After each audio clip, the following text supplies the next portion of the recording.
and welcome to episode 209 of The Dive Down, a Magic the Gathering podcast focused on the latest decks, trends, and strategies for the casual spike. My name is Shane here in Denver, Colorado, and with me on the line from Chicago, Illinois, it's the one and only Godfather, Dave Harbarger. Dave. Yes. How are you, my friend? I'm here. I'm recovering. Surviving? I'm surviving. I'm old. We talked about this earlier. Did you make a mistake of drinking while old? Yes, I did. I got bonked by the drink stick. And you can't do that anymore. Yeah, it's like a 2-day hangover when you're my age. It's unbelievable. I've been drinking the Athletic, a non-alcoholic beer. Athletic, get at us. From the website? No, they do have a website, but they sell it in retail stores. Oh no, I was talking about the ESPN competitor, the online sports journalism. Yeah, this is straight from who's the guy with the basketball podcast? Didn't he do the Athletic? Sure, they all have. Keith Law, get at us. We love your board game reviews, Keith Law. Sponsor our podcast. Writer for the Athletic. The Athletic brewing stuff is really good. I'm impressed. It's 0.5%, so it's like a Miller Lite. Perfect. Well, we don't talk too much about. Don't drink, kids. Don't. No, yeah, just avoid it. We're not. Yeah, just take care of your body. That's one of my goals this year. I'm doing not great at it, but I'm eating better. But Dave, Shane, where's Stan? Well, I think let's give a Stan update. I think the people out there are probably like, is he ever coming back? Apparently, I mean, I don't want to spill too many beans. It's his business, but I know that he's getting the housing settled. The housing is getting settled over in the UK. And that's the first step to having a desk, which is the first step of then having a place to put your audio interface and hang your headphones somewhere. Right. So here's hoping soon. Maybe soon. We're hoping. Yeah, we miss him. I mean, we get to talk to him, but we still miss him on the podcast. And I'm sure you all out there miss Stanislav as well. But you only have me and Dave this week, so it's just the two of us. Yeah, we can make it if we try. That's not our song. No, you're right. It's it takes two to make a thing go right. That's better. Yeah. It takes two to make it out of sight. And on this week's show, we're going to be doing an exploration into some of the newest developments of Pioneer and Modern. On this show, there's going to be two of us talking about one, and that's Phyrexia all will be one. Oh, man. I'm always here for a good pun or reference or whatever that terrible thing was. 2 for 1. It's a 2 for 1 podcast. Oh, perfect. It's not episode 241 yet, but it will be one of these days. If we were a limited podcast, like what limited resources, do they still do like the 3 for 1, 4 for 1 thing? I don't know. They're on like episode 600 or 700, so I don't know what they do. I do remember when they did episode 241 though, and it was like a whole thing. They had like all the previous co-hosts on, and it was fun. It was like a live episode. That's awesome. I think I kind of remember that, but I don't know. Well, it was like 7 years ago, so that's when I was listening to limited podcast way more often. Yeah. All right. Yeah, you mentioned Dave. 1. Phyrexia all will be 1. We had the first Modern and Pioneer paper events with cards from this set. They already happened this past weekend. And we've had our ears to the ground, our eyes on the deck lists, and our goal this week is to keep you all up to date on what these new possibilities are and what people are saying about them. Yeah. Let's see. There was a lot more stuff than I thought was going to happen this weekend. Honestly, I know there was a big event in Indy, Star City Games in Indianapolis, Star City Games Con Indianapolis, the Motor City. And we'll talk about that in a moment. But that was the big event that especially fed a whole bunch of discussion we can have about Modern. And then, of course, there's just people talking stuff on Twitter that we like to collate into one place for everybody to listen to this first week of new cards. I mean, there was a face-to-face, I forget what they call them, like a tour stop or like, some kind of event stop. And there was a Pioneer RCQ there. We have some news from that featuring a deck list. Excuse me, that was not Pioneer, that was Modern. Modern. We have some Pioneer rumblings, and potentially, if we have time, get into some Metagame Mentor stuff from Pioneer with Frank that also has some interesting ideas related to Phyrexia all will be 1. So did any of our picks to click from the set reviews show up this weekend? That's what you have to wait and listen for, listeners out there in the Dive Down Nation. But first, we have some brief housekeeping. We have a new patron in Sag. Sag, thank you for becoming a citizen of the Dive Down Nation. Sag, we're very happy you're here. Perfect, Dave. No increased tiers, No new reviews for a minute, but if you do want to tell us what you think, if you want to, give us some stars on your podcast app of choice, that'd be appreciated.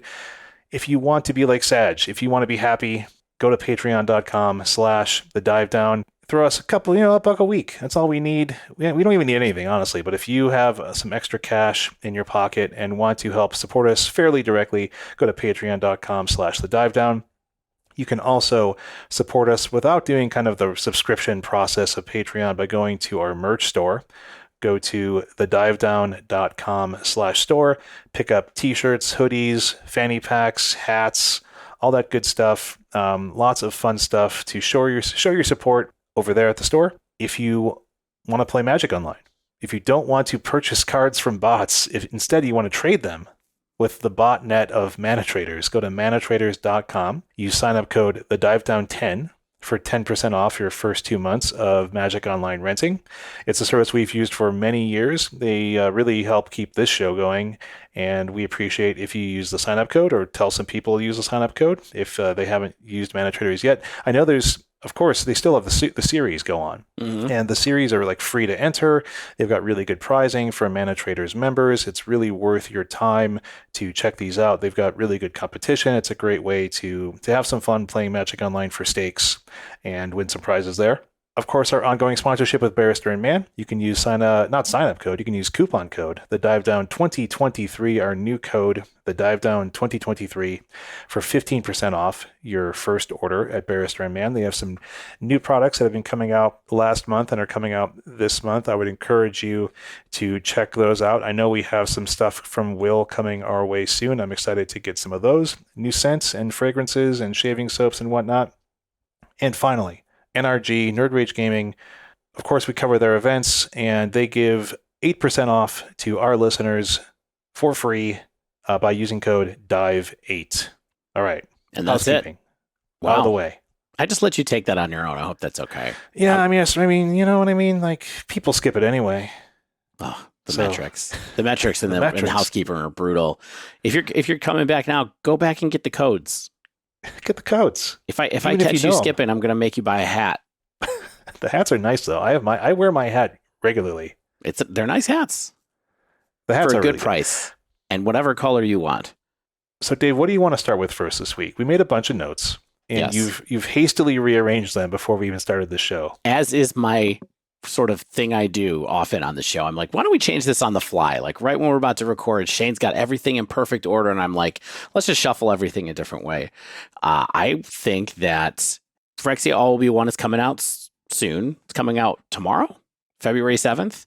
February 7th, yeah. So Magic Online, Magic Arena, February 7th. There's going to be a lot more stuff to talk about next week, I'm sure. Yeah. Well, there's plenty to talk about this week. And I think actually, surprisingly, in some ways, I think we should talk about Modern, and we'll do a little bit of a Modern meta check-in with a focus on looking to see if there are new cards that are popping up in certain places, and I have a feeling that there are. Sweet. I'm excited. Well, I mean, we know that there are some. We've done the notes. Yes, we've done the notes. We've done all 8 pages of these notes. Let's start with SCGCON Indy, as we mentioned, the Motor City. Friday, Modern, 5K RCQ. So a medium-sized tournament, 167 players. We're just going to look quickly at the top 8 and then talk about if we saw any other interesting things. Shane, you wrote out this top 8. You want to take us through it? Why not? This is interesting. There's some interesting stuff right away. The first place player after Swiss was Matthew Sawich on Amulet Titan, featuring 4 of the Mycosynth Gardens. To fit those in right off the bat, this player looks like they shaved a Bajuka Bog, one of the 4 forests that I usually see in these lists, a Selesnya Sanctuary, and adds 1 additional land. So they have 33 total lands, and the rest of the list is very similar. So Matthew was just right in, hey, I'm not going to mess around. I'm just going 4 gardens, and they went 7-1. They beat things like Mill, Yawgmoth, Rhinos, Living End, Hardened Scales, 4-color Rhinos, and Breach, and lost to Murktide. Lost to Counterspell, I guess, right? Quite possibly. Amazing. Right off the bat, here we go. Everybody said the Titan maybe was going to be coming back. The Mycosynth Gardens coming at you right away. Shane, what does it do in this deck? Just to remind everybody, what does the Mycosynth Gardens do, and why is it so good? In So I think English, you don't have to read the card text. Yeah, it does. It does two things, right? I think one thing is it gives Amulet a new access to a turn 2 kill that I will not repeat the process here. It involves like floating mana, playing creatures that put lands onto the battlefield, things like that. And then also can become a copy of a target non-token artifact you control with mana value X. And so that allows you to pretty quickly copy your Amulet of Vigor. And you know what this deck does when you have 2 amulets. It makes a boatload of mana, and you're like, oh no, I'm going to lose. And that's how it kills you on turn 2, to be clear. So the short answer is it lets you have extra amulets. Now, it doesn't let you have your first amulet, so it's not redundancy, but it is speed, right? Like, I guess it's redundancy if someone's going to kill one of your amulets, but it doesn't help you draw into an amulet the way that Urza Saga did. Yeah, I mean, but this deck, of course, still does play Urza Saga. Right. And so it's one of those things where I think it's a combination probably of potential speed, potential resiliency against artifact removal, maybe. But then also I think once you have your engine going, I'm sure once you have, like, if you do get one off of your Urza Saga and then are able to sort of quickly copy it with this, if you need to, then, Bob's your uncle and you're off to the races. Yeah. Yeah. That's right. All right. First deck, first new card, Amulet Titan. Perfect. Amulet always comes back. It always comes back. Yes, it does. I mean, it has a particular and novel way of defeating you. And so unless you're prepared, and sometimes even if you are, it can just be so explosive and just do so much and disrupt you through the lands if needed, and have backup plans with Urza Saga, and just continues to do what it does, I think, really reliably. And we're going to talk a lot about Amulet Titan, I think, in these tournaments. So I think there might be something to these gardens. Yeah. They're beautiful. But up next. Yes, they're beautiful in the spring. Owen Shang on 5-color creativity in second place. This looks pretty stock to me. Dave, did you see anything weird?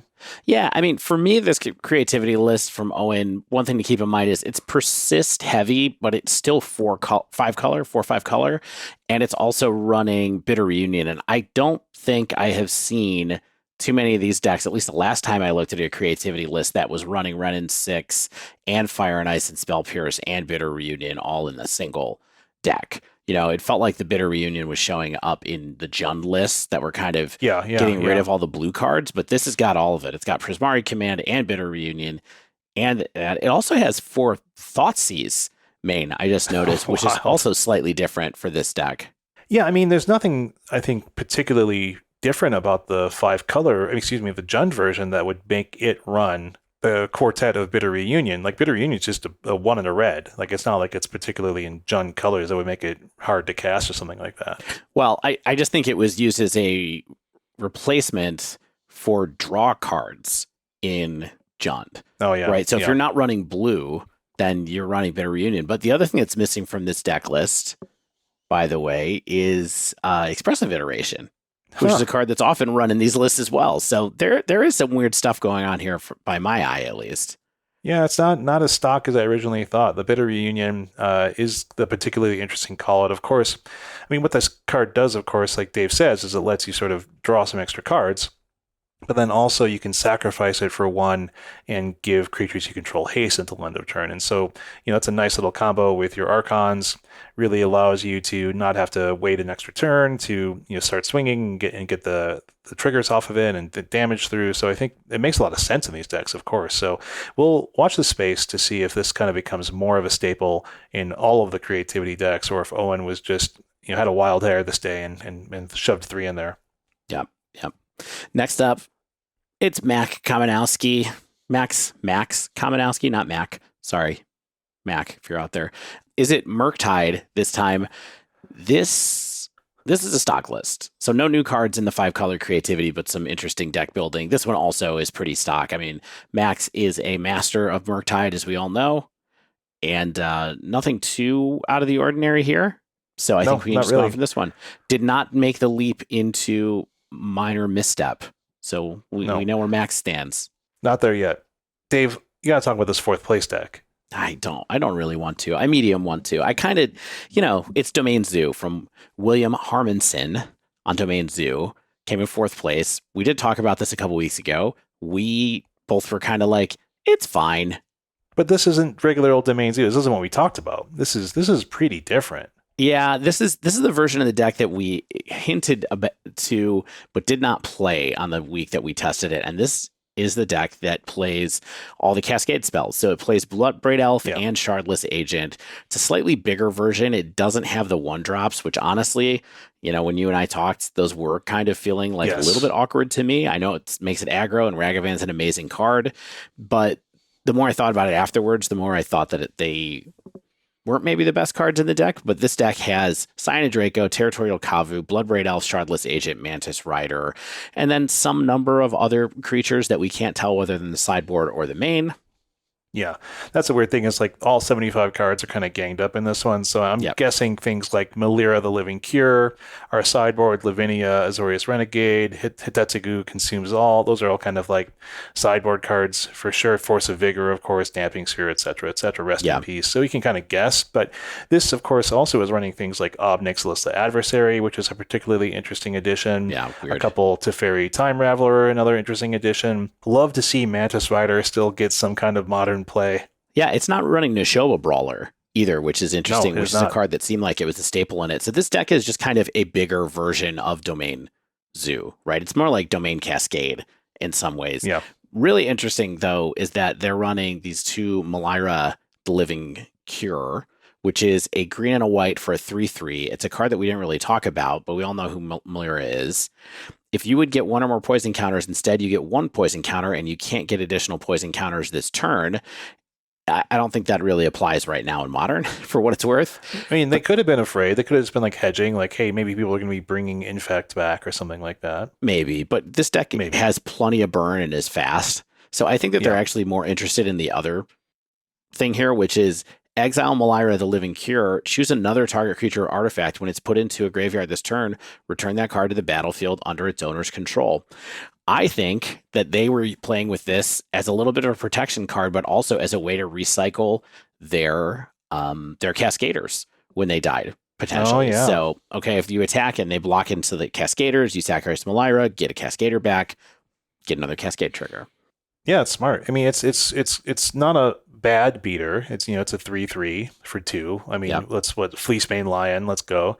But yeah, the rebuy is pretty nice. So it kind of I think fits in. Like you can cascade into it off of Shardless Agent. You can like you said, you can then maybe rebuy if they block your Shardless Agent or you chump with a Shardless Agent. So there's some value there for sure. Yeah, fun is just a value card in a little aggro package. All right, next person on this list, 5th place. Mason Grody on Titan. Now, this Titan list that came in 5th place went 6-1-1 in the Swiss, 1 garden only. Just 1. Testing it out, seeing what's going on with that at the Gardens. Yeah, at the Gardens, not that much. And then in 6th place, we have Cody Yost, also with Amulet Titan. And by my count, no gardens here. Nope, just went classic. Maybe they couldn't find them. Maybe they were like, nah, I don't need it. Titan's good enough by itself. Yeah. And then in 7th place, we had Bob Culp on Mono White Hammer. This is a pretty stock list, but doing things like having a Paradise Mantle, a couple of core outfitters. It's that version. No blue cards, all white cards. Yep. Mana Tithe. If you go this way, you're playing Mana Tithe. If you're Mono Mana White Hammer. Tithe. Yeah. Underappreciated card. Yeah, I think so. I prefer Spell Pierce, but hey, if you're not going to play blue, go for it. And then finally, 8th place, we had 4-color Glimpse. I don't even know what to say about this card this deck, other than to say there's no new cards in this deck. Yeah, hope you like elementals, because there are some. Yep, that's right. Okay, so there's our top 8. So not mind-blowing. I mean, it's pretty interesting to see 3 copies of Amulet Titan. I mean, it wasn't the biggest field in the world, but we saw 3 Amulet Titan pilots make it to the top 8. The metagame readout, which of course is notoriously unreliable for Melee, has 6 Amulet Titan pilots. And so 3 of those pilots made top 8. So that's saying something. Yeah. I mean, interesting that only one of them had the Gardens, though. Guess no two. I mean, one had four. One had one. One had four. Guess the overall win percentage of the 6 Amulet Titan decks In this whole tournament out of 127 people. Yeah. I'm gonna guess that their overall match win percentage was 70%.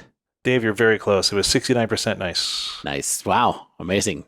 Nice work, Amulet Titan players. I mean, that's impressive. So that's the big thing I'd say, right? Is that the 3 in the top 8, that's just saying, hey, I mean, maybe not Mycosynth Gardens is not necessarily making it the deck at what it is, but these players were saying, hey, Amulet Titan's here, don't forget about it. Yeah. Worth noting that there was a 4th person in 13th place on Amulet Titan with no gardens. And that really pushes up that win rate. So we can't really say, if we have no idea if Mycosynth Gardens is the real deal. We're not real Titan players, so I think this is a definitely watch this space for how the testing goes for the true heads out there. Once these cards get on Magic Online, I think we'll learn a lot more in the coming weeks how people are feeling about this. Yeah. I think, spoiler alert, they're loving it. I believe that there was a lot of people playing Titan this weekend on Magic Online as well, trying to get, well, I guess it's not too easy to get a hold of the cards online, but I know a few people managed to get a hold of them. They were weirdly legal. They're not legal, but they're available. And so I know people I think Spike scraped together 4 of that new dragon we've been talking about. Capricious Hellkite. Yeah. Yes. I was at work. I couldn't watch him play, so I had no idea what happened today. So I apologize, listeners. We'll get back to that later. But yeah, not too much new stuff in this particular tournament. There were 3 other interesting lists. There was in 12th place, there was Kevin Thomas with a Gruul Asmo list that was pretty cool. But this is more, I pulled this one out of the results because it had Shane's Sarenth Steel Seeker from Brothers War in it doing well. And yeah, that didn't do as much as I thought, honestly. I feel like the Sarenth Steel Seeker has not become the thing I potentially expected. But, it's still something. Then we had Cliff Claff on 5-color Indomitable Creativity. The main reason I wanted to mention this is because this is another deck where accidentally all 75 cards are listed together. But one of those 75 cards is Atraxa Grand Unifier. Oh, really? Yeah, they had one Atraxa. I'm assuming Atraxa was in the sideboard for certain games where you'd rather have that rather than Archon of Cruelty. Just a reminder, what Atraxa does is a flying 7/7 for 7 mana with flying vigilance, death touch, and lifelink. And when it enters the battlefield, you reveal the top 10 cards of your library, and for each card type, you may put a card of that type from among those into your hand. So basically, you get to draw 4 cards when it comes into play. I mean, interestingly, you cannot persist that. So that's definitely a transmogrify target and kind of a spicy one because you're well, maybe I won't hit the Archon, or if I'm doing 2, maybe I can get 1 Archon, 1 Atraxa. So it seems like a fun little value add potential there. Yep. And then finally, there in 18th place, there was an interesting Teamer aggro deck that wasn't really aggro, I guess. It had expressive iteration and some other things, but it's kind of all the Modern Horizons 2 cards. Or all the Modern Horizons cards. This is Modern Horizons block constructed. This is Eric Williams. It's Ren and 6, Ragavan, Dragon's Rage Channeler, and Urza Saga all in one deck together where they all belong. And also had 1 new card in a single minor misstep. Sweet. But that's just a little look through the rest of the top 25. So that was the Friday 5K. And they also had a Sunday 10K RCQ. And they had more players in this one. There was a total of 225 players. And we have the top 8 of this, and of course, some interesting selections from the rest of the well-performing field. So, we've got Connor Mullally, fresh out of their trip to the NRG, right? They were in the NRG? Yes, that's right. Yeah. They were on Jeskai Breach, still doing Jeskai Breach things. Still breaching. There's a lot of Breach chat this weekend. That's what's coming in right here. And so even though we want to talk about new cards, we do have to reckon with what's going on in Modern right now. So if yesterday was the day of Titan, today was the day of Breach, and I don't mean Titan Breach or Through the Breach, we mean Underworld Breach, which I just can't help see through the Breach still sometimes when I see these cards. But this is our first Breach deck, and it's still playing Grinding Station, which we'll see not everybody is doing with this anymore. Oh, yeah. But other than that, no new cards. Yeah, second place, Casey Ryback on Living End. Looks pretty stock. Yep. 7, 1, and 0. Nice. Third place, Kenneth Oswald on Is It Breach? Okay, so Dave, tell me about this deck. Okay. So this deck is Breach number 2, not Jeskai Breach. It's Is It Breach? And the reason that it is not Jeskai Breach is because it's not running white cards. But also, this is a Breach deck that is just running Breach for value, basically. It's not playing Grinding Station. It doesn't have an auto win button. What it does have is Third Path Iconoclast, which is a card that I've played with Breach in trying to play Prowess. But this deck is much more so Dragon's Rage Channeler, Ragavan, Third Path Iconoclast, all the spells you would imagine with it, Mishra's Bauble, and 3 Underworld Breach, and that's what it is. Yeah. I mean, the thing that I don't really get, and it's because I haven't played anything like this, is just how it kills, because it only has, it has the 4 creatures, the 4 each of 3 creatures, and then it has some burn, but not a lot. It only has 3 bolts. The rest of the spells are kind of counter spells, spell pierces, ways to fill the graveyard with things like Consider and Expressive Iteration to keep your hand full, and Holy Heat for removal. And so I guess the idea is, hey, you don't kill my stuff. I get Dragon's Rage Channelers really quickly. So the closest thing we probably have to like a Delver of Secrets, like that's working right now. You can kind of go wide with Third Path Iconoclast, and then when you have enough mana and stuff to do with it, you Underworld Breach and cast even more spells, potentially some Lightning Bolts back out of the graveyard. Yeah, I would say Lightning Bolt is one of the main plans in this deck, actually. So, Zach Allen was playing this list as well. He came in 15th, even though it's marked. Yesterday when I looked at this, it was marked as, is it Murktide? Someone went back into Melee and changed it to, is it Breach today? So Zach was on this list as well. He mentioned things like, yeah, he killed people from 15 with a Lightning Bolt. Whoa. Which is just what happens with this deck. Honestly, you really can cast Lightning Bolt like 3 times in a turn pretty easily. And so that's some closing power, when all that you're really doing is playing 1 card in your deck with a bunch of cards that already want to make their way into the graveyard for cheap. Just fill it up and then kill them with Underworld Breach. And it's less, there's no like combo kill. Like with Grinding Station, you can set yourself up to go infinite, basically, or like it's not infinite really, just go as much as you want to go. And fill your whole library and then kill them. And this deck relies on coming by that particular part of it, honestly, at least. But it's Breach number 2. The deck that people call Fair Breach. Yes, a notable fair card. Underworld Breach. You ever cast a Yawgmoth's Will? Shane, you ever cast a Yawgmoth's Will? Not a real Yawgmoth's Will, no. Yeah, I did. Do I want to? It was a good time. We have some more Breach, Dave. Our 4th place list that I've been trying to make us get to. It's Benjamin McKinnon Duggins on a Jeskai Breach list. This is different than the sort of aggro fair Breach decks. This is kind of, it has the Emrys, it has the Ragavans, it has the Grape Shot, the Expressive Iteration, the Grinding Station, blah blah blah, the 4 Underworld Breach.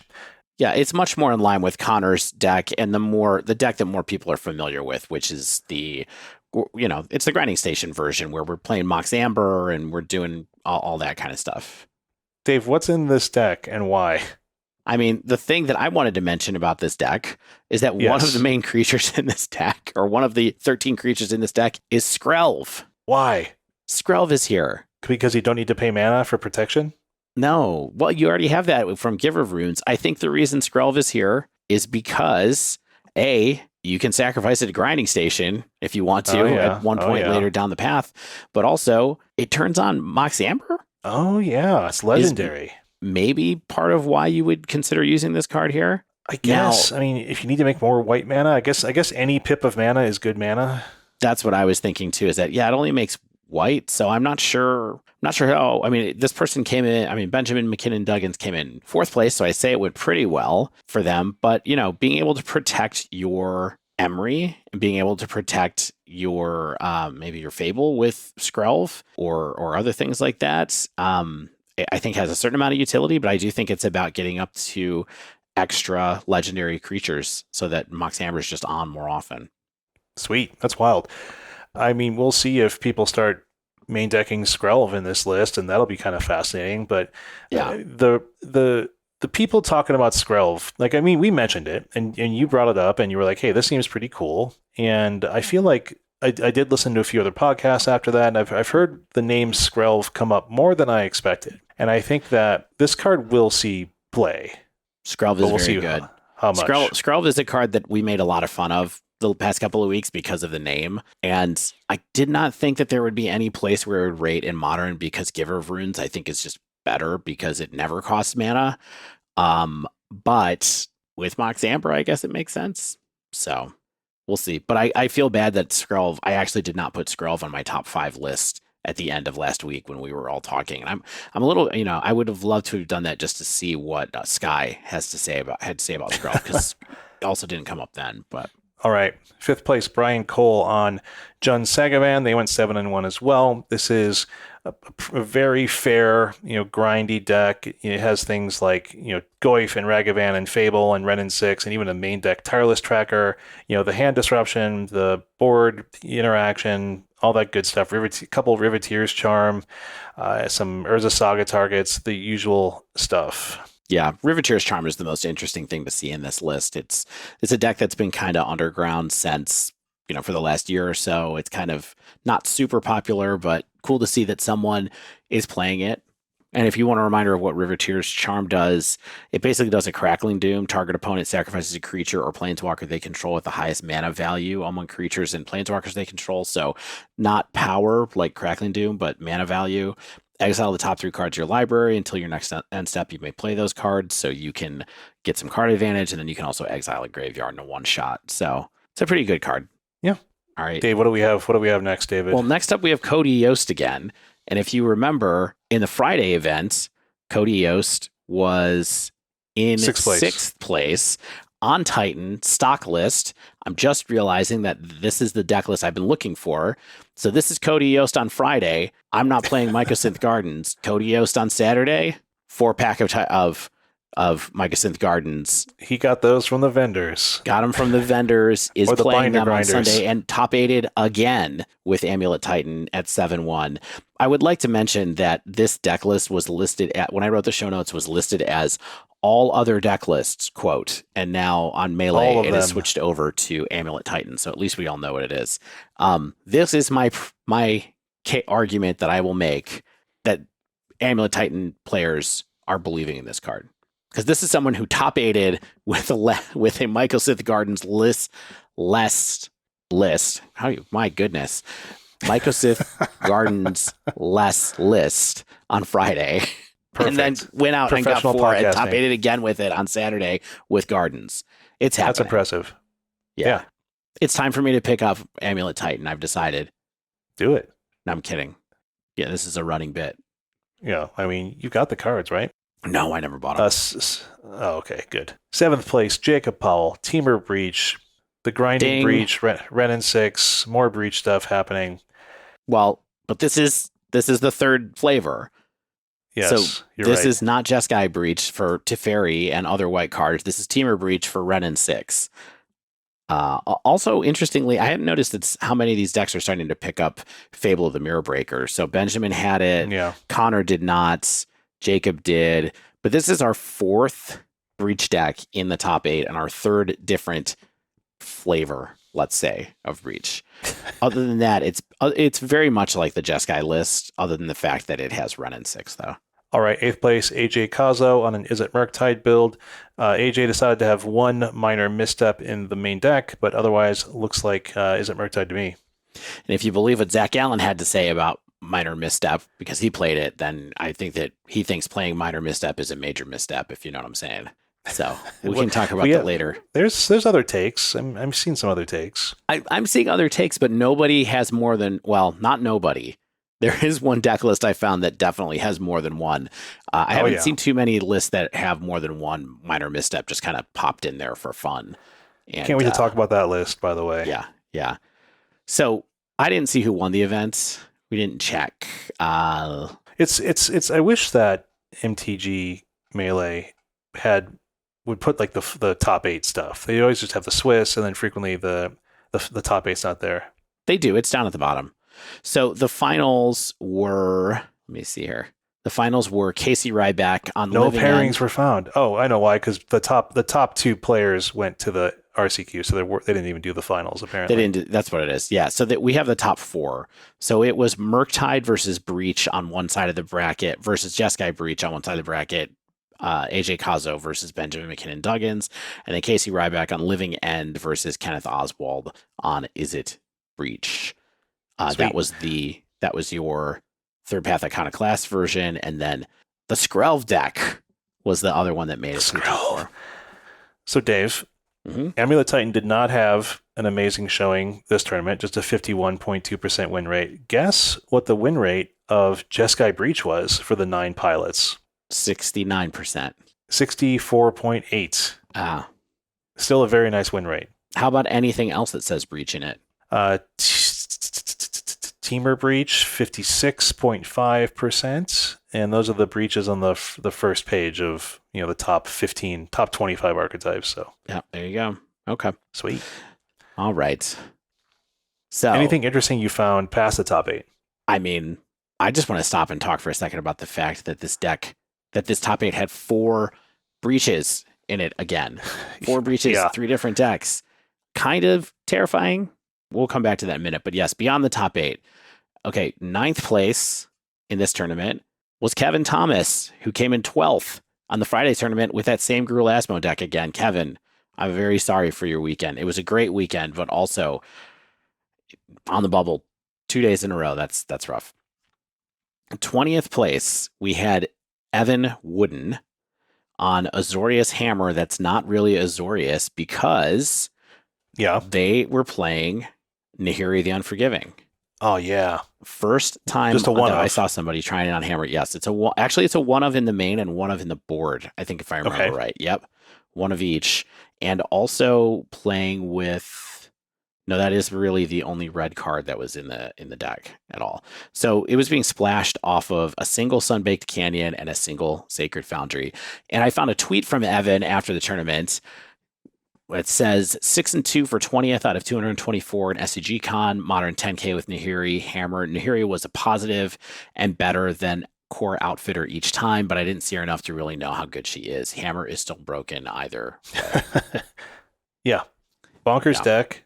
Cool card. I'm interested to see future applications of Nahiri. We mentioned that she could have spots in Hammer. She could have spots in weird value decks. There's a lot of interesting options with Stoneforge Mystic, with Elementals. We'll see what happens. Anything as an ETB. Yeah, I'm into it. I definitely want to try it out. I haven't gotten any Phyrexia cards yet, which is weird. I usually run out pre-release weekend now and buy some boxes, but I think I'm going to wait till this weekend to do that. Or if I have a really bad Wednesday, then I might be ripping open some collector's packs. You know what I'm saying? I feel like this would be an awesome set. If I still lived in Chicago, we could get 1 or 2 boxes and just do really awesome sealed pools and just see what we open. Yeah, that's what I used to do with you before you moved, and it's what I used to do with Stan before he moved, and now... Anyway. All right. It's so hard to say goodbye to yesterday. That's right. 21st place. Another interesting thing I saw. Christian Valenti on Jeskai Breach at 6-2. Okay, but this is a 4th kind of Jeskai Breach in my mind. So what is this Jeskai Breach? This Jeskai Breach is a Jeskai version that is not running Grinding Station either. Who needs it? Other than that, it's the exact same deck as the Jeskai grinding deck. So it's not aggro. It's not trying to do third path Iconoclast in the main, at least. I don't see one in the sideboard here either. But what is going on here? So this deck, instead of having third path Iconoclast, is running Dragon's Rage Channeler, Ragavan, and 4 Ledger Shredder. So it's just going with the threat package that you would have in Breach normally and just relying on Lightning Bolts and other stuff instead. What do you think about that, Shane? Yeah, we're to the point, I think, where people have iterated on the game plans, iterated on the deck lists, and Underworld Breach is just so reasonable, and we have so many ways to both fill the graveyards and cast cheap spells that it's just hey, Underworld Breach is just a bonkers card that allows me to kill out of nearly nowhere. So why not play it? Yeah. And I mean, the thing that's interesting is grinding station is supposed to be the power that makes the deck really go. Yeah. Right. And people people are starting to move away from that. Maybe it's just because they don't want to pay $40 for a uncommon from Fifth Dawn or whatever set that was in. Yeah, I mean, it probably exposes you to certain kinds of disruption that this deck doesn't the same way. Like, I'm sure you're still afraid of graveyard disruption at times and things like that, but you still have then your beatdown plan, right? You can just cast spells and let's swing in. And grinding stations a little bit weak to what artifact interaction, graveyard interaction, pithing needle effects, things like that. Yep. Yeah. And then 24th place actually was someone on the same list. So our grand total for breach decks in the top 25 is 7. My goodness. Across 4 different builds, let's say. Yeah. That's wild. I am going to take my breaches out as soon as I can. Yeah, I should probably sell mine. I think I have a foil somewhere. Oh, maybe. Wow. I bought these for like, I can't believe it. It's like a $20-something card now. I don't know if you saw, like it spiked in the last couple of weeks. Yeah, it's way up. Reason. I'm not going to play it. I should just get rid of these things. Yeah. But speaking of stuff I want to buy into though, Dave, I've been salivating. I've been champing at the bit for this 39th place list. And I mean, it's 39th place. They went 5-3. Props for going for us looking this deep. This is a deck list that we do want to talk about, so I'm glad, but Joseph Ward on Bant Infect, 4 Glistener Elf, 4 Blighted Agent, 2 Noble Hierarch, 4 Venerated Rotpriest. Also adding 3 Tyvar Stand into the main deck. That's the X green pump protection spell. A card that has shown up a lot more than I thought it was going to. So it's here and other places too, but the sideboard gets kind of wild. I mean, the rest of the main deck is kind of like what you expect. It's, a pile of pump spells like Blossoming Defense, Groundswell, Might of Old Corrosive, Mutagenic Growth, Scale Up, and Vines of Vastwood, a couple of Rancor in there as well. Why not? But the sideboard gets really wild. There's 4 Minor Misstep, which is something that I'm kind of surprised I didn't think about in an application where it's like, what deck would actually want something like this? This particular 1 mana counter spell to counter 1 mana spells is a deck that gets eaten alive by 1 mana spells. It doesn't want Fatal Pushes, doesn't want Unholy Heats, doesn't want Lightning Bolts, potentially. So Minor Misstep allows you to really, I think, interact with those 1 mana removal spells. It allows you to, with like a slim amount of mana, even like double counter spell, because that's kind of one of the things that you could get you out, right? It's like they hold 2, they hold 2 spells, you pump, they respond to the pump.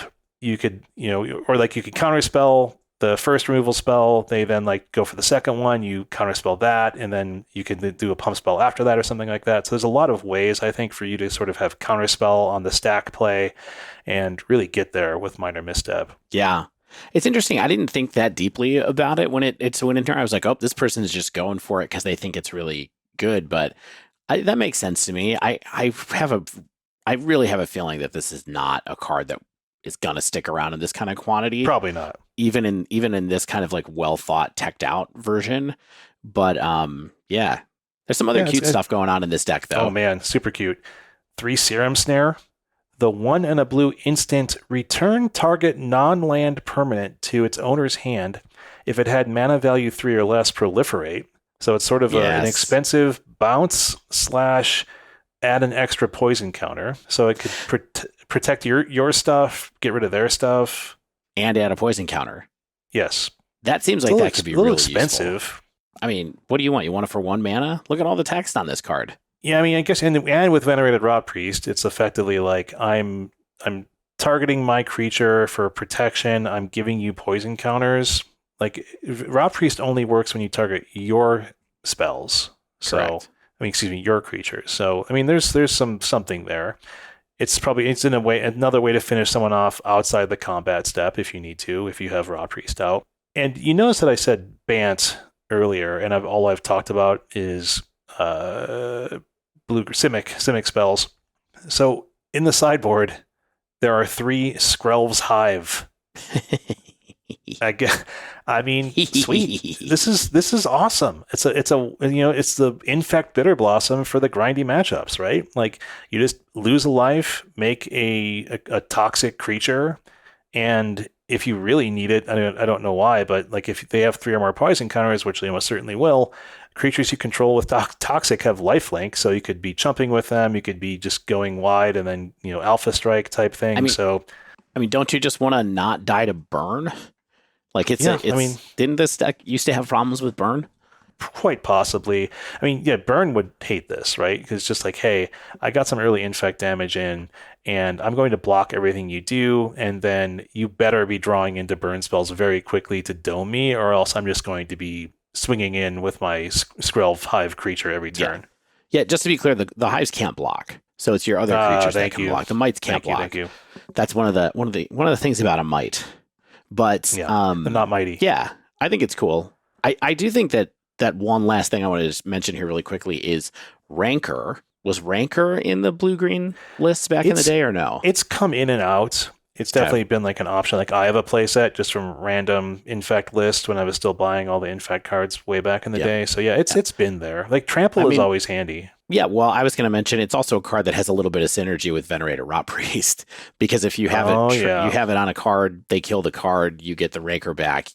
You get to cast it again, get another trigger. So that's something that's pretty fun too. A little synergy there. One thing that was interesting, I think, is that. Do you want to talk about the other Rockpriest lists before we just talk about Rockpriest? Or okay, yeah, 75th place again, just 4 and 4. James Holiday, 4 Rockpriest list. They have no noble hierarch, but they're running some new spells in 2 Aspirant's Ascent, which is blue, give target creature +1/+3, flying and toxic 1 until end of turn. Mm-hmm. That seems interesting to me. It seems like a lot for a little, but getting someone over with flying, I mean, it's kind of like sometimes you used to play things like make your creature unblockable with a rebound and stuff like that. So this is kind of effectively a similar thing, but without the rebound. So I don't know. And an extra poison token too. You think? So the toxic. Oh, it does add like additional. You're right. It stacks. Yeah, it doesn't replace it or anything. So they get toxic 1 and toxic 1. So yeah, that's cool. And well, whatever infect damage you have coming in is good too. That too. So 2 Tyvar Stand. We've talked about that card earlier, and then 2 Prologue to Phyresis, a card that I kind of liked. It's the 1 in a blue. Give a poison counter. Draw a spell. Draw a card spell. So yeah, sure. This card is still a little surprising to me in this deck. Got to be honest. I don't think it fits personally, but probably not. They were testing the Seed Core as well in the main deck. Singleton. They had 2 minor misstep in the sideboard.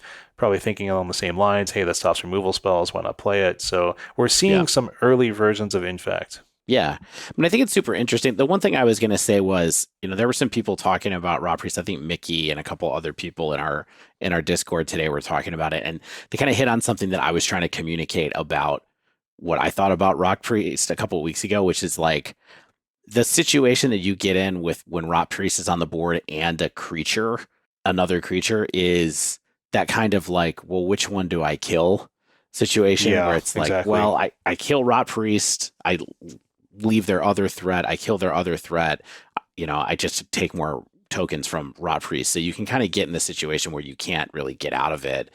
I saw somebody say that they felt like it was functionally similar to Esper Sentinel in a way where it's kind of like, well, do I just kill it and get the card, or do I have to pay mana and lose tempo to be able to keep them from drawing the card? It's a little bit of that kind of vibe that I think helps this deck a little bit.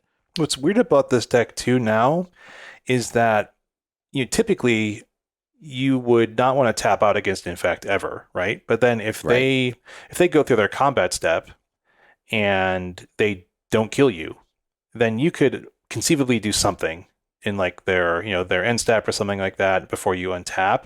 Like with this, it kind of puts your opponent in a tough spot where it's like if they're remotely close to dying to Infect, like they really can't ever use their mana super effectively. You gain a lot of tempo because they tap out and there's like Tyvar Stand, Vines of Vastwood, Mutagenic Growth, Grounds, like Blossoming Defense. Like, I'm doing damage outside the combat step, which is something I've kind of focused a little bit on that Venerated Rotpriest allows you to do. But I think that kind of tempo gain also has to be pretty strong. Yeah. I mean, and even just if you get in a removal versus protection spell war, and you have Rotpriest out, they take a poison counter for every single one of those things. So if they try to kill your creature and you play Tyvar stand for 0x, and then they go, well, I'm going to cast another removal spell, and then you do Apostle's Blessing. It's like all of a sudden they just took 4 poison counters. Did they? 4? Well, if they cast a removal spell, and then you protect it, and then they try another removal spell, and you do it again. That's 4 poison counters. Yeah, whenever a creature you control becomes the target of a spell, it's not just your spells. This is even better than I remember. Yeah, that's a lot. That's something. I'm glad they're really trying to make Infect into like a thing again here, and I'm glad they're doing it, because I do feel like one of the things that Modern kind of lacks right now is something you truly have to respect. You don't have to respect Infect anymore. And for better or for worse, like having to respect it way back in the day, I think was an interesting part of the format. And I'm glad that you have to do something like that potentially again. Yeah. Now, we just talked for a long time about Infect, because you used to be a Infect main. We've talked a lot about Breach recently, and this is more interesting and new. These initial results aren't like the best, of course. No. I think we should acknowledge that, but maybe there's, some tuning that can be done to make this go further, or I don't know. Maybe it's just something that's going to be hanging around at tier 2, and maybe that's okay. But I do think there's a lot more to a card like Venerated Rotpriest than it looks like at first. Yeah, I mean, it's definitely an interesting engine piece. So those are our 2 kind of big modern paper tournaments, but I was digging a lot on the weekend, and I have kind of this segment and section I called Oddities and Ephemera, because it's just sort of like some weird stuff, some interesting decks out of some small tournaments. These are definitely not things I think we can learn a ton from, but I think that gives us ideas of what people are doing out there and what our new options are looking like in Modern as well. And the first deck I wanted to talk about was, a really small paper event. This was like one of those ones where it's like the second Modern at home with 20 odd players or something like that.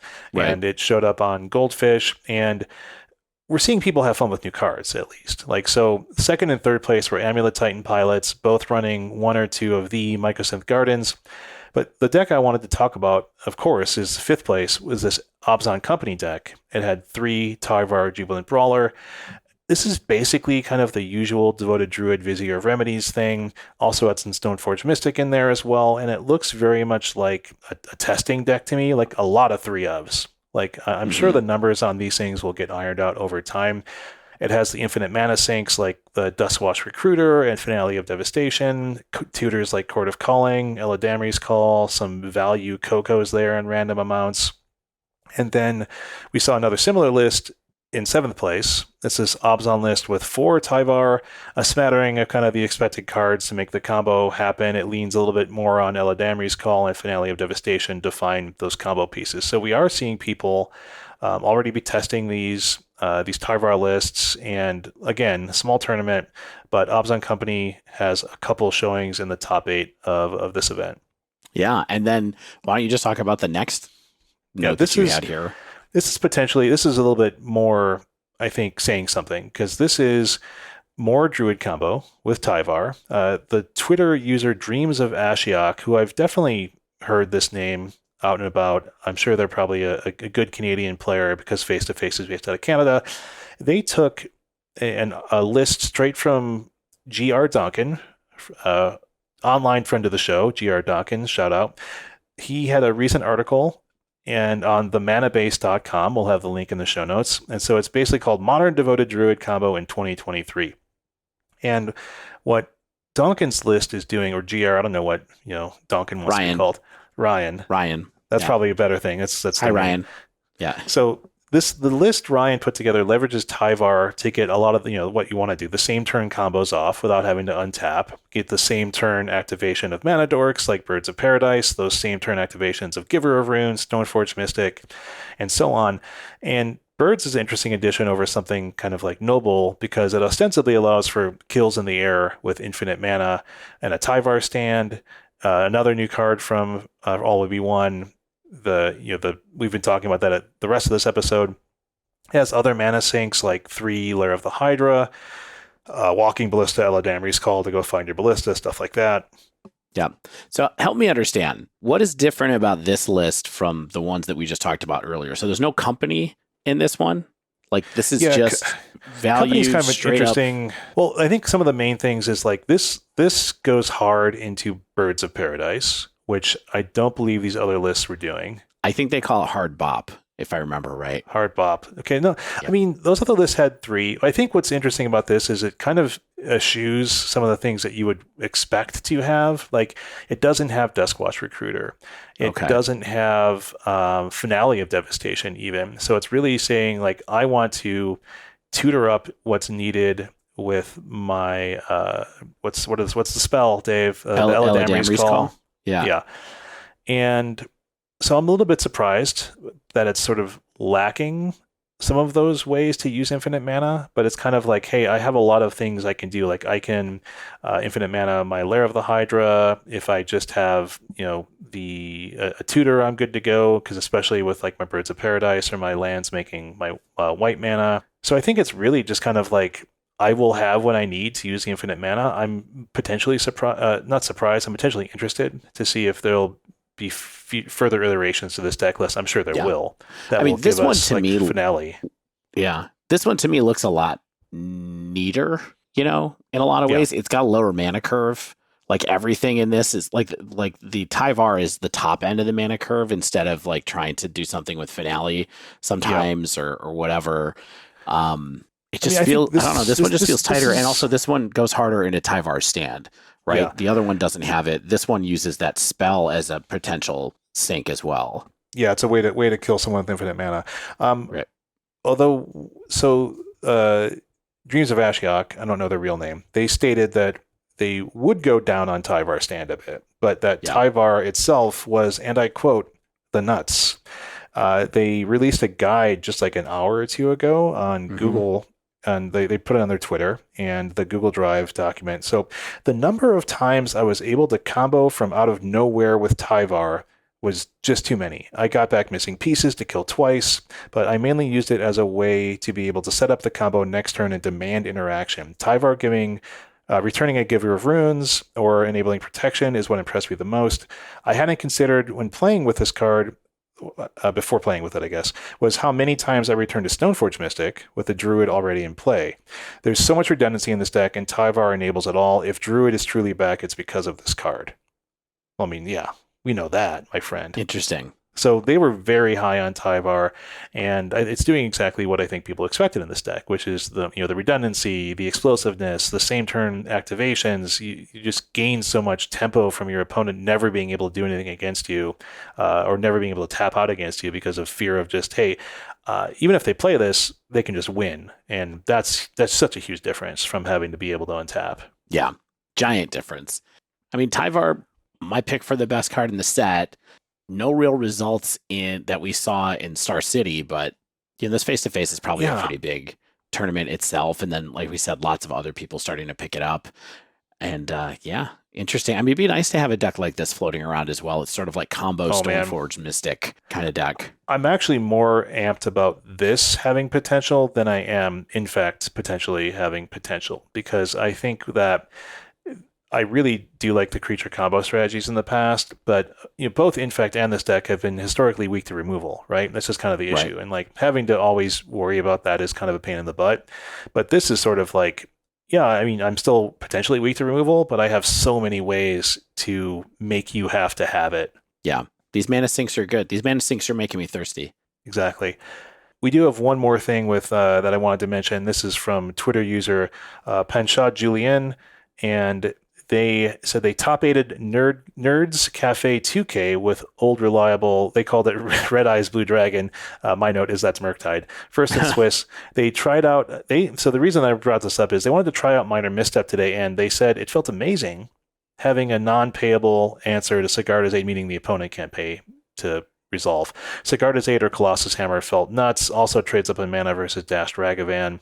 And then later mentioned in the thread that it's great to, with how low to the ground the format is, and also beating Cascade spells, they particularly mentioned, they said is awesome. I don't want to hear that, but, right. We'll see. How many did they run? Did they say? Try out one. No. One minor misstep. One minor misstep. They probably will We'll run more see. then. I We'll see. I feel like this card. I mean, I don't know. I'm going to go with Zach Allen here. Zach, who said it was unplayable on Twitter, and just that's what Yeah. I'm going to believe for now. Will I be happy if I get a couple to be able to have around in my playables box? Sure, just in case I ever need them for some reason, but we'll see. Okay, so Dave, before we move on to the other format, Yeah. what are you particularly excited about any kind of these new developments? Are you kind of anxious? Is there anything that you want to be trying right away? Are you kind of just like, I'm excited to see what's going to happen? I mean, I like these Tyvar decks quite a bit. I mean, none of these are decks that I used to play in the past. I was not an Infect. I was not a devoted Druid person in either case. I am a bit more appealed by still trying to see if Nahiri is actually something in Hammer. I'm also someone who really wants to go out and play some more Breach, even though, not really new cards, although, I might try Skrelv in it. We'll see how that goes. But I am pretty interested in the devoted Druid list, and I don't think it's that hard of a deck for me to get to, especially if it's not running Finale of Devastation. Yeah. Because those are expensive. I already have Stoneforge, so it's sort of like the rest of the package is stuff that I would want to get anyway. Yeah, I've had the same playset of Finale for forever before it became like a $40 card. So Dave, guess how much the showcase Tyvars are now because people are paying attention. I'm sure they'll go back down because this is pre-release prices. No, I mean this is still just a rare. It is about $9.50 shipped. Wow. How much is a Venerated Rotpriest right now? Oh, I don't want to know because it's probably. I think they're like $15 a piece already. It's a good card, Dave. Like $10-11. Okay. But again, that's an expensive. No, it's like $11.50, $13. I'm gonna definitely wait for that one to kind of dip back down after the initial hype. But because there's so many cards in this set, like I'm not saying go out and buy these. I'm saying like, if you pre-ordered for like $4 for your Tyvars, I'm sure you're happy. Otherwise, you might have to be patient. Yeah, absolutely. But I'm amped for sure about messing with Tyvar. I think it's just a super cool build around, and I'm hyped that it exists. I'm actually a little more excited about getting hold of Tyvars for Pioneer. Mm-hmm. But we'll see about that maybe later or a different time. All right. So Dave, we mentioned earlier that we have some Pioneer to talk about. Yeah. Probably not too much because I think there's the Pioneer Pro Tour is sneaking up on us. That's like the weekend of 17, 18, 19. Yep. So if we were to do a preview episode for it, it would be the next one we record. Yeah, we'll do probably a little preview-y type thing, I'm sure. Break it down on the 20th. I'm out of town that week, so hopefully Stan's back by then to jump back into his favorite format of Pioneer. It's just gonna be me. Just a solo. By myself. Hey, we hinted at that as a possibility. We'll have some solo segments. So we have a whole solo episode. What I think we should talk about, briefly perhaps, is the Frank Karsten Metagame Mentor, which more than just giving us kind of a state of the format, it also, I think more interestingly, gave us some ideas he had from like cool decks that made the Pro Tour, and then how he potentially sees them being tweaked with additions from the new set for Rexia LW1. So just for time, we're going to go ahead and skip some of the actual metagame stuff that Frank was talking about. We'll save that for next week. Yeah, let's just talk about it later. I think instead, let's talk about some of the interesting lists that he kind of liked cards for, since we hadn't found a bunch of Pioneer events to draw deck lists from quite yet. Although there's always stuff on Twitter. We have a couple of things like that at the end as well. Mm-hmm. But the first one that Frank pointed out that I would like to talk about that I think is a cool and fun deck that I enjoy, which I can't believe I would say that, given things I've said about Boggles in the past, is Selesnya Auras. Yeah. Sleeper deck. Sleeper deck in the sense that like it did pretty well at the RC and in the lead up right directly before the RCs, at least in North America, it had a kind of a moment. Yeah. And it's Light Paws and SRAM doing interesting stuff, trying to build up on Hexproof Glade Cover Scouts. And then Razorverge Thicket is good for the deck, of course. But the big thing here is probably Skrelv. Our buddy Skrelv. Skrelv is back. So what's Skrelv doing here? Just the protection? Protection is huge. Yeah. Having onboard protection that you just pay life for is giant for this deck. You don't have to sacrifice. You don't have to sacrifice the creature. So it's just always there. Right.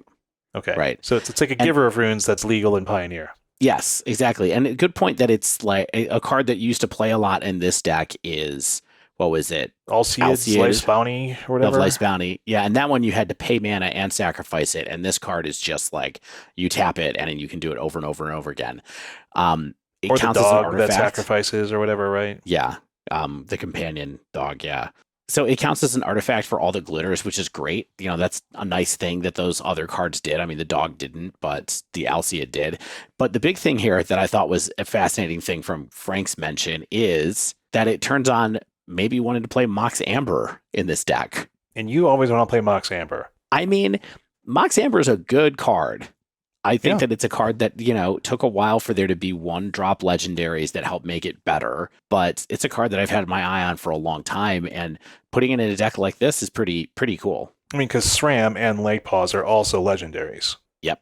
So a huge part of your creature suite is legendary in this kind of list at this point. And, you know, white mana is good. It's too bad that you can't really get access to green mana from any of this stuff, but maybe that's enough to just push it forward. Yeah, I mean, along with Razor Ridge Thicket, right? It's like, hey, I have access to my white mana when I need it early. I have access to my green mana when I'm stacking enchantments and things like that. So yeah. And as much as I made fun of Skrelv, like I said earlier, there's a whole bunch of places I want to try it in Pioneer. I mean, like I said, I'm surprised to see it show up in Breach in Modern. I don't know if that particular idea will stick, but you know, we have it in Auras here. I've seen people play it in Boros Heroic. You know, there's a player who's well known for playing Boros that we've talked about a couple times on the show. I Am Broadband on Twitter. Top 8 of their first RCQ this season played 2 Skrelv in their Boros Prowess deck. And then also, you know, there was a great video launched today by Doomwake. Doomwake, who, by the way, has just started streaming full time. So if you want to throw some support Devin's way, I'm sure he would appreciate it. But he launched a video today that was about a bunch of different lists, and the list that he was talking about Skrelv in, and Tyvar as well, by the way, is Vannifar. Vannifar, my friends. You'll never quit that. I'll never quit that. No, Birthing Pod's cool. And also, I got a 5-0 in Modern with Vannifar one time. You never forget what are you gonna do? 5-0s. Yeah, but any creature deck in Pioneer that wants a little boost against red and black removal seems to be wanting to give Skrelv a chance, and I think that's worth it. Yeah, very cool. Like, I mean, it starts, right? Like, we're getting these ideas. You know, this isn't like an actual proven list, but I think that this makes total sense to me. So yeah, we'll see. All right, what's another one from Frank's list? I like this mono black midrange. It's a deck that, you know, it's got some chops. It's made got some people into the Pro Tour. This is an all black version of basically something similar to like Rakdos Mid. And this adds things, you know, this can add things like Phyrexian Obliterator and potentially Phyrexian Arena. And when you're going that hard into like black pips, like with Obliterator, you can potentially think about even doing something with Nykthos as like a devotion deck. And there are cards that take advantage of oodles of black mana, right? I mean, there's Grey Merchant of Asphodel, if you want to go all the way back. I mean, there's some removal spells that like it's like -X to creature give you that much life, right? Like that's a great use of a ton of black mana if you want to, you know, really turn the tides against your opponent. Is that Battle at the Bridge or something like that? Is that the card you're talking about? I don't think so. I don't. Maybe. Okay. It doesn't sound right. And then Phyrexian Arena is an interesting card to have suddenly be legal in Pioneer as well. I mean, it's a EDH staple. It's a card that occasionally has been powerful enough to be a one of in different eras of all across a long time of Magic. In case you're not familiar with that card, you probably are, but it's a generic black enchantment that you lose a life and draw a card at the beginning of your upkeep, basically, right? Oh, what, the Phyrexian Arena? Yeah. Yeah. One black, lose one life, draw a card. Yep. Very slow. Very slow. Well, you know, it's nice to be able to draw extra cards on your own. But here's the thing that I think is interesting about this deck and that I have never tried in Pioneer and have never had come up against me yet is, so Invoke Despair is a good card? Apparently. It's fascinating to me. I mean, I guess you're trying to keep the board clean enough, I guess. And then I mean, it's just not as good as, like, it's a weird Cruel Ultimatum, kind of. But maybe it's value, baby. People love it. I mean, it's in a lot of decks. I know it's like the top end kind of home run hitter for a lot of these different. I've just never played the card. I've never had it cast against me still. So I'm surprising to see this as the payoff in a deck like this. I agree. But hey, you know what goes good with Nykthos is a card that costs, one black to cast. So Let's do it. Yeah, I don't think this is like gonna take over the metagame by any means, but I think that there is something there, and Phyrexian Obliterator is just a total pain in the butt to deal with. Yep. All right, a couple more decks on Frank's list. Go on. Okay, one is it creativity, Yeah. which I think is pretty interesting. The way that it works here is that you cast it for X=2 and get Xenagod and Worldspine Worm. No, man, I haven't seen Xenagos in a long time. Yeah, exactly. Time. And you don't use it as a creature. It's not Xenagos, it's Xenagod. Yeah, exactly. Xenagod. The later one. And it doubles Worldspine Worm's power and toughness and gives it trample.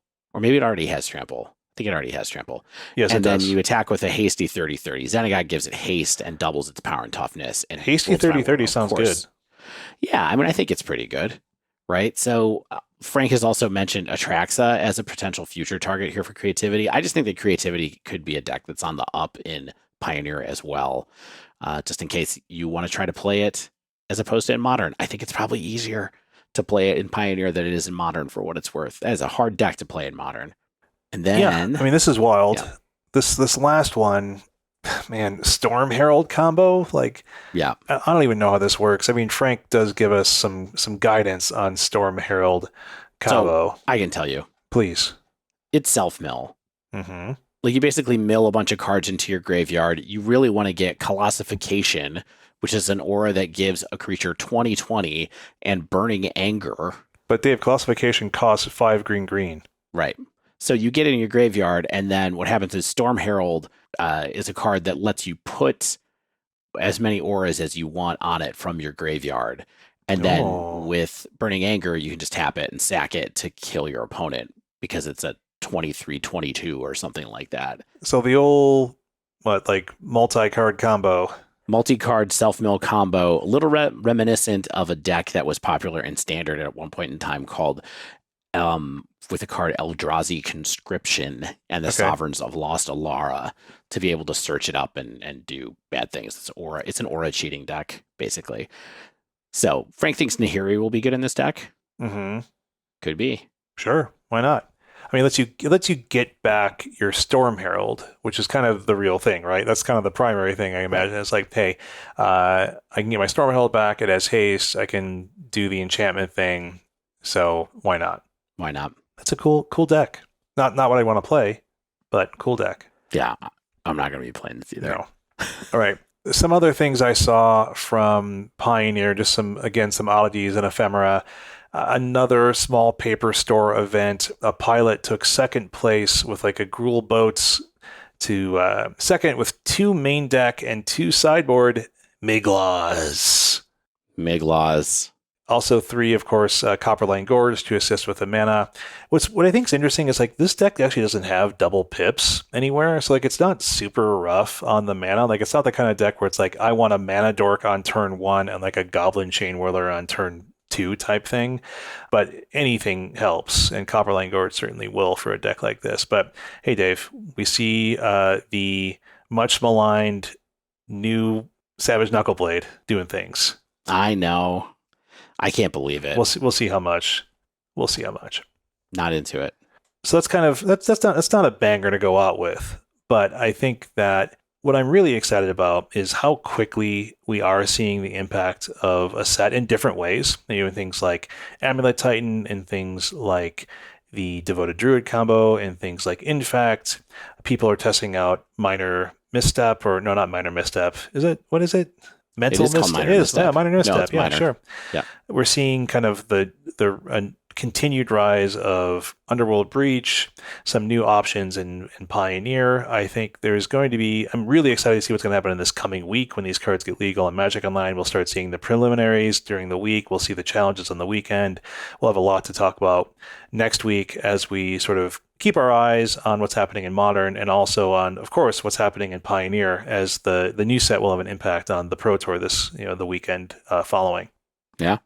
Yeah. That's it. First impressions. We did it. Perfect. A perfect episode. We did it in less than an hour and a half, Dave. We're continuing to edit ourselves. I'm a little scared of that. I got to say, this is one of the shorter episodes we've had in a while. And I think it's like an hour 10. This is going to be like an hour 10. Like how are people going to respond? Well, I mean, Dave, we keep saying that we want to tidy ourselves up. We want to self-edit. And then as soon as we do, you're like, oh, what if it sucks? I know. Well, let's find out. Well, if you like this episode, if you have something to talk to us about, if you have responses, get at us. You can email us at thedivedown.com. You can tweet at us at thedivedown, all one word, and that wraps up the whole show. If you haven't yet, try to subscribe. You get the episodes as soon as they come out. Again, if you want to leave us a rating or a review, you can go to Apple Podcasts and tell us what's up. You can leave us some stars on Spotify. If you want to support us directly, you can go to patreon.com/thedivedown or check out our store at thedivedown.com/store. If you want to play Magic online, you want to rent some cards, and you want to do it via Mana Traders, you can use sign-up code thedivedown10, all one word, for 10% off your first 2 months. You can get, of course, those amazing shaving soaps and body soaps, fragrances, and more at Barrister and Mann using code thedivedown2023 for 15% off your first order. And again, save some cash on your paper cards at Nerd Rage Gaming using code DIVE8 for 8% off your order there. As always, thanks to the bands Nowhere and Spaceflood for letting us use their music. And until next week, get out there and visit Skrelv's High!